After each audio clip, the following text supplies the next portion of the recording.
I'll show you how to increase or decrease the cursor size on your Mac.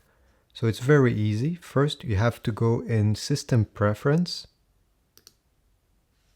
Once you're here, you're going to find Accessibility, this one over here. You're going to click on it.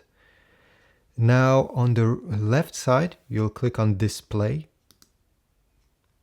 And then you'll see Cursor tab right here in the middle. You're going to click on it. And from now, you can select by dragging this left and right the size of your cursor. If you want it big or small, you choose.